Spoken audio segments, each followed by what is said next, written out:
Баршамызға сәлем достар. Әдеттегідей сіздермен бірге Түшіру каналы. Түсіңізде билесеңіз, өңіңізде не болады? Түсіңізде билеу ауыртпалықтардан арылатыныңызды білдіреді. Егер жылдам ырғақта билесеңіз, онда қиындықтар тез аяқталады деген сөз. Баяу сезімтал би қазіргі жағдайыңыз ләззат алып жүргеніңізді білдіреді. Билегенде музыка ойнамаса, онда бұл сіздің жан дүниеңіздің беріктігінің, күш қайратыңыздың көптігі.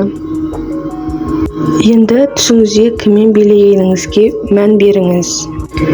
Қария, егде жастағы адаммен билеу қажетті көмек аласыз. Әкеңіз немесе анаңыз табысқа жетеді. Ол немесе қыз тәуекелге барасыз, жаңа іс бастайсыз.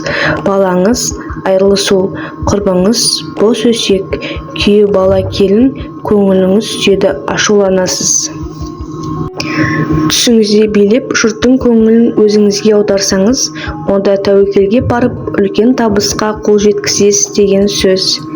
Егер билеп жатқанда еденнің шірік екенін көрсеңіз, онда көп ұзамай қиындықтар басталатынын ескертеді. Егер сүйіктіңізбен билесеңіз, көп ұзамай қандай да бір нәрсе сатып аласыз деген сөз, тіпті баспана болуы мүмкін. Билегіңіз келіп, бірақ билей алмай икемсіздігіңіз танытсаңыз, онда шынайы өмірде көп үлгі болатын дәрежеге жетесіз.